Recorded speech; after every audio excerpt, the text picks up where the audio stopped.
this guy keeps on saying bad things about his parents. Don't talk about my parents. My parent, he just says bad things. So you being a journalist, you say, I want to find out. Who are these parents? They must be awful people, right? So you track them down and you interview them. And you find out that they're the sweetest, nicest, kindest people. They gave everything to their son. Everything. Everything to educate him. They lived in poverty so that he could, whatever you think, but they gave everything. They never did anything bad to him, right? Now what do you think of this guy? He's a creep now. Yeah. And you know what? The fact is that all the good that he did just looks like nothing. It's starting to go out the window. Yeah, because you say, I can't ever think of a person who would treat his parents like that as being good. It doesn't matter what he does for the whole of humanity. But if he can't treat his parents properly, how can we look at him as good? Because there are some things that are so bad, it outweighs all the good that you do. And that's how we should look at a person who denies God, who abuses God, who considers something in the creation to be equal with God. This is so insulting and so abusive and so denying the reality of God. And in reality, God has more right to be loved, more right to be worshipped, more right to be respected than even your own parents. I mean, God gave you your parents, right? So this really emphasizes the point that you can do something that is so bad that it outweighs all the good you can do. And that is what shirk, or making partners, or making equals, denying God, denying God's prophets, denying his religion, turning away from God. In the eyes of God, it is so bad that whatever you do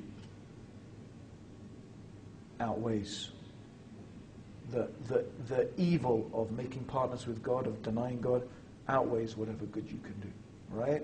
And so this is the context in which we have to understand this issue when people say, oh, how can a good person go to hell? Well, we'd say, number one, a truly good person would never go to hell.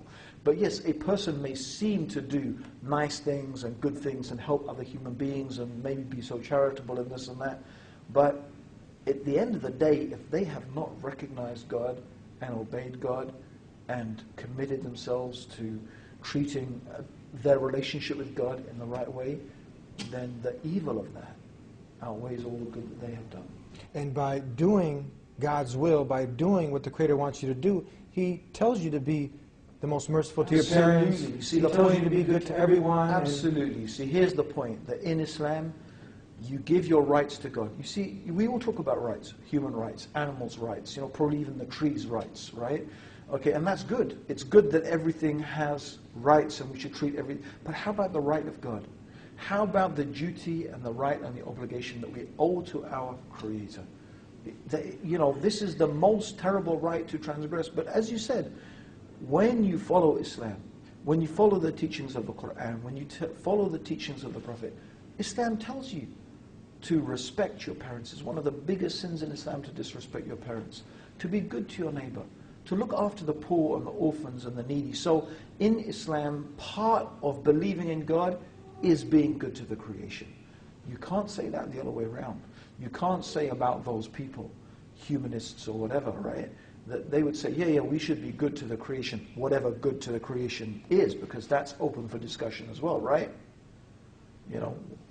What they think is good may not even be good anyway, right? I mean, maybe these people now start saying euthanasia is good, right? You reach 70 years old, you're an old person, put you down, right? Let's kill old people because, that it's not worth them living. Who knows? Maybe in years to come, this is what people will be saying, right? And they will say, oh, that's the good thing to do. Well, we don't hold that. We don't agree that that's good, right? So it all comes back to these things. Who defines good, right? And the whole issue of one's relationship with Allah, with the Creator, is really at the heart of this as well. That's priority number one, and we'll be right back with more on The Deen Show. He is the maintainer If you say that you do not believe in Jesus, you have stepped outside of Islam. You cannot be a Muslim. It is a tenet of our faith to believe in and love Jesus Christ. Why is it then when it comes to one of the most important decisions in life, we literally abuse ourselves? It's not that the main thing we're looking for is to see what type of money he has so that he can treat my daughter like a princess. It's not about that. He is the one who protects us from hunger.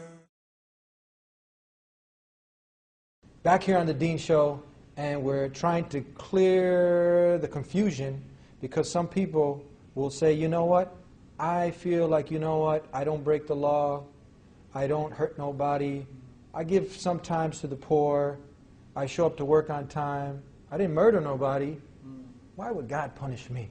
And I believe in God. Once in a while I'll say, hey, thanks